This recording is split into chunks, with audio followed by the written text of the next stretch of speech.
Ahora volveremos a los compromisos del Acuerdo Climático de París y exploraremos la transición energética necesaria para hacer realidad estos compromisos. La pregunta del millón es, por supuesto, ¿qué significa el Acuerdo de París para el sistema energético?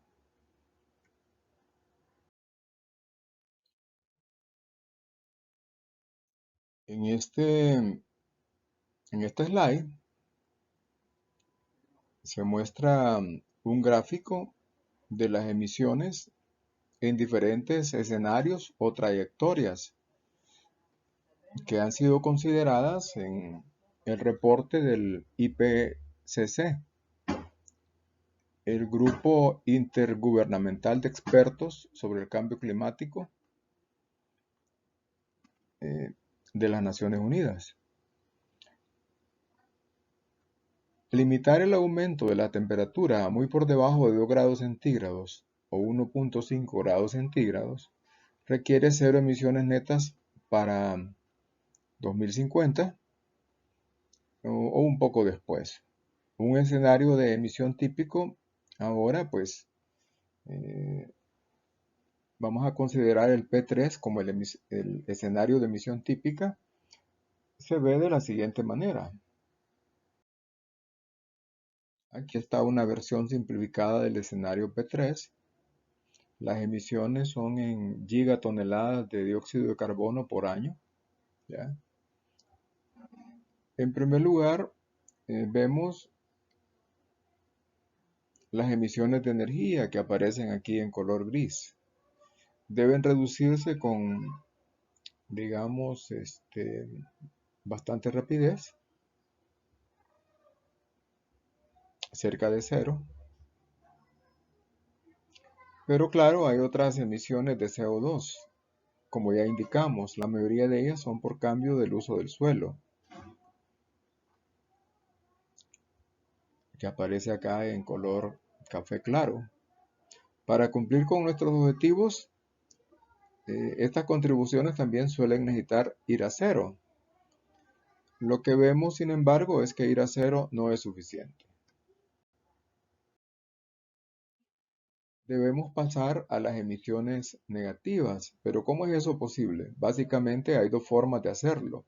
En primer lugar, convertir la biosfera, que es ahora una fuente neta de emisiones de CO2, como aparece acá en esta zona, pues hay emisiones positivas, en un sumidero de CO2. Entonces, donde la deforestación conduce a emisiones de CO2, la reforestación y la forestación conducen a la extracción de CO2 de la atmósfera.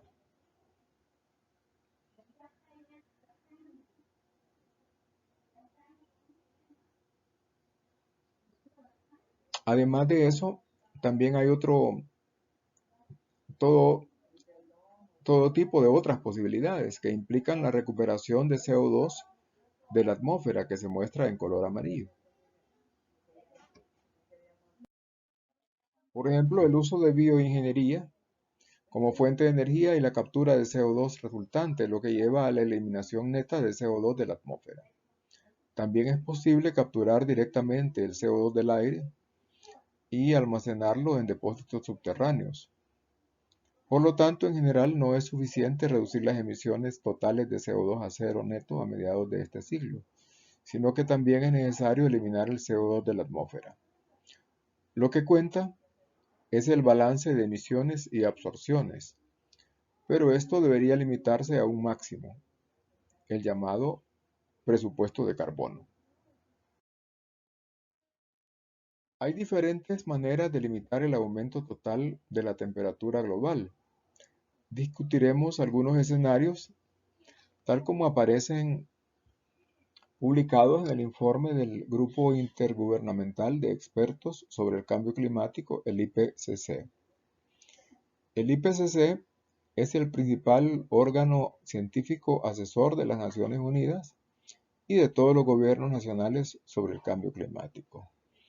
Desafortunadamente en este slide, la parte eh, inferior en donde está la fuente, pues no aparece ya en la presentación, pero en la siguiente sí, y ahí se ve pues el link para eh, acceder al reporte original del IPCC. En el informe Calentamiento Global de 1.5 grados centígrados se definieron 4 vías o 4 escenarios diferentes para la reducción de emisiones. Aquí cada figura representa un camino separado, todos los cuales se mantienen dentro del presupuesto global de carbono. A la izquierda, P1, se ve un escenario con una reducción muy rápida de las emisiones de CO2. Como resultado, solo es necesaria una eliminación menor de CO2 más adelante en el siglo. A la derecha se ve un escenario radicalmente diferente en el que se retrasa la reducción de emisiones. Vean, se sigue, digamos, emitiendo mucho más. Esto requiere digamos, eliminar enormes cantidades de CO2 a finales de este siglo, ¿no? Los otros 2 escenarios, uno de los cuales es el que se usa como modelo, están a medio camino entre P1 y P4. ¿Cómo será el sistema energético en cada uno de estos escenarios? Esta slide muestra el desglose del uso de energía primaria a lo largo del tiempo. Vemos que en todos los escenarios el uso de energía es bastante estable, por lo menos hasta el 2050. En el P1 disminuye el uso de energía, pero no mucho. En el P2 aumenta un poco, igual que en el P3 y en el P4. Y todo esto a pesar del crecimiento esperado de la población y de la economía global. La limitación del uso de la energía se logra mediante la búsqueda firme de la eficiencia energética en todos los sectores. La eficiencia energética es muy importante en todos los escenarios de mitigación y puede considerarse una piedra angular de toda estrategia de mitigación. También podemos ver la contribución específica de las diferentes fuentes de energía. Por ejemplo, la biomasa con y sin captura, ¿no? ¿Ya? Entonces, vemos que en el escenario P4, en el cual se requiere una, digamos, captura y almacenamiento de CO2 a finales de siglo, vemos cómo aumenta, digamos, el uso de biomasa con captura y almacenamiento de carbón, ¿verdad? De CO2. ¿Ya? Y también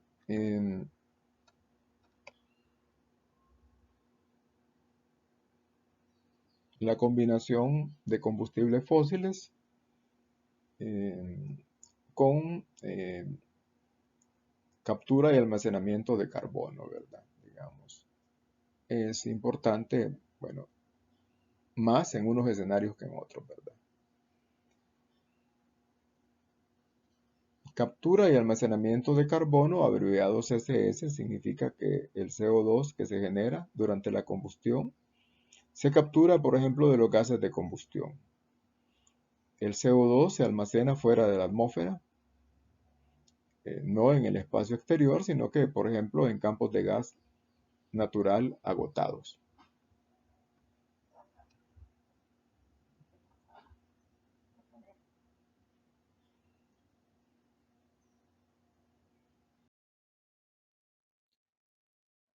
En esta imagen primero hacemos un zoom en la producción de electricidad.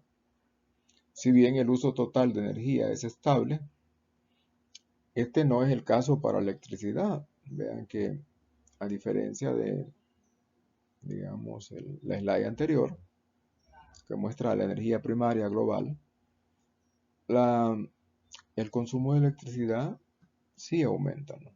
La generación eléctrica sí aumenta, ¿no? ¿Ya? Significativamente, ¿no?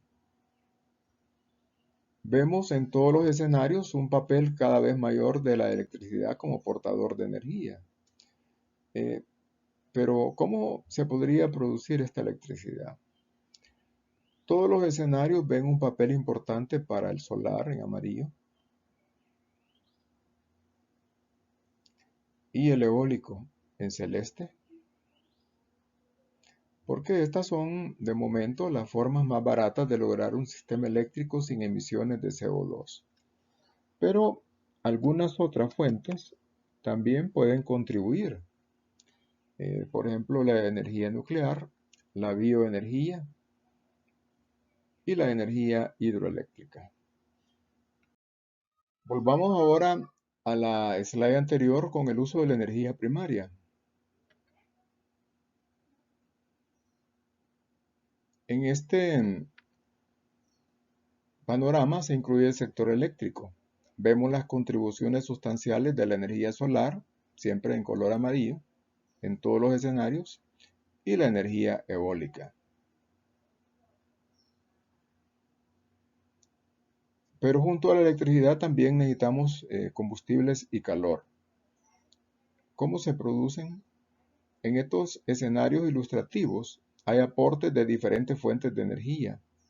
La biomasa es una fuente de combustible importante en todos los escenarios, pero también vemos un papel para la combinación de combustibles fósiles con captura y almacenamiento de carbono, abreviado CCS.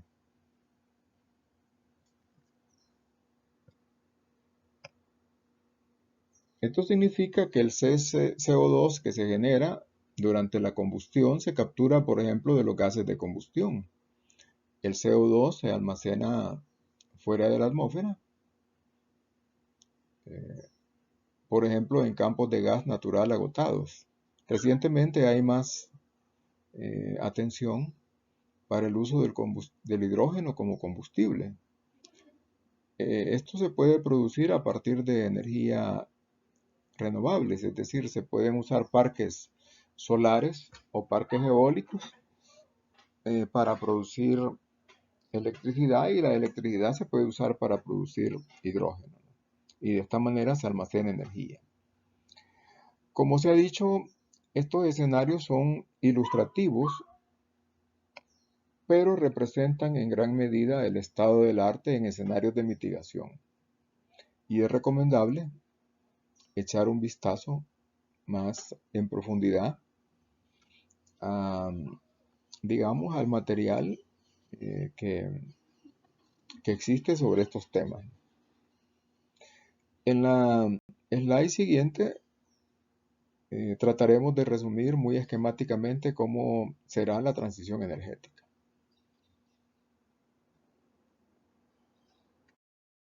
Nos centramos en el uso final de la energía tal como se entrega a los consumidores, en la industria, los edificios y el transporte.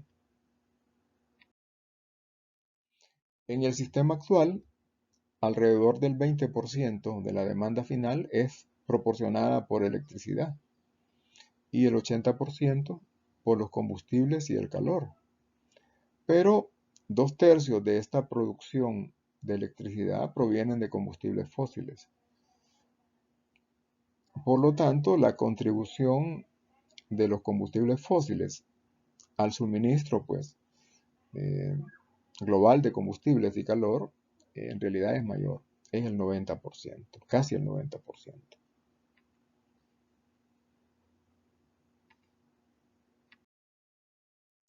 Como primer paso en el desarrollo de un sistema energético climáticamente neutro, la mejora de la eficiencia energética debe desempeñar un papel central. Vean que es posible mantener el uso global de la energía aproximadamente en el nivel actual, a pesar del crecimiento de la población y el desarrollo económico. Un subproducto de esta mejora es un cambio hacia la electricidad Varias tecnologías eficientes se basan en la electricidad. Por ejemplo, los automóviles eléctricos y las bombas de calor. Y tecnologías similares están disponibles para procesos industriales. Esto conducirá a una participación mucho mayor de la electricidad en el uso final de la energía, desde aproximadamente un 20% en la actualidad hasta aproximadamente un 40 a 50% en el futuro.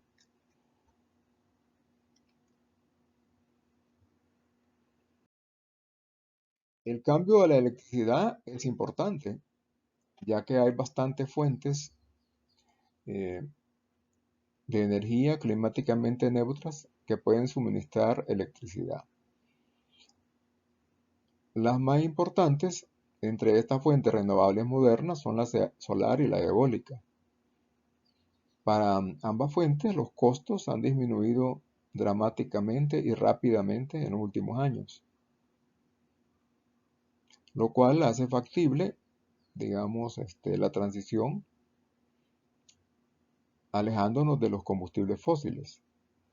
Otras fuentes de energía como la hidroeléctrica y la nuclear también pueden desempeñar un papel a nivel global, pero las realidades locales y también lo controversial que es el uso de la energía nuclear, pues realmente hacen que para algunos países como El Salvador, pues esta fuente esté totalmente fuera de discusión. A pesar de la electrificación, los combustibles y el calor siguen siendo necesarios y además importantes. Existen varias opciones para este sector. En la mayoría de escenarios, la bioenergía juega un papel importante junto con los combustibles fósiles con captura y almacenamiento de carbono. También hay un creciente interés en el hidrógeno, ¿no? Y es posible que en el futuro pues, el hidrógeno juegue un papel protagónico. Eh, Siempre que por supuesto estos combustibles se produzcan sin emisiones de CO2. Además, el calor de los recursos solares y geotérmicos, que también está en esta porción, contribuirá.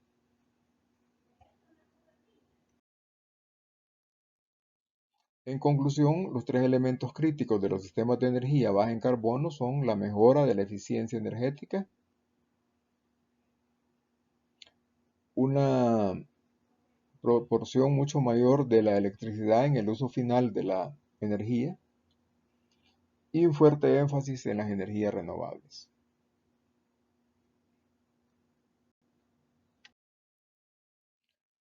Para resumir y también para cerrar esta primera semana, una transición lejos, es decir, una transición alejándonos de los combustibles fósiles que producen emisiones de CO2 es factible, ¿no?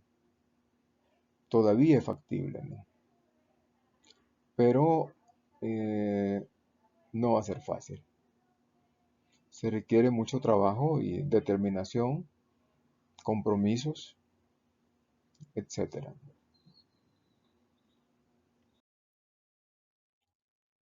Por último, aquí están las referencias que hemos usado para esta presentación.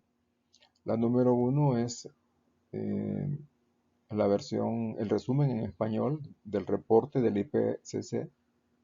Se puede descargar desde este link que aparece pues en la PDF que ya fue publicado. Y la número 2 es el curso de EDX, en base al cual estamos estructurando pues nuestro curso en esta parte, ¿no?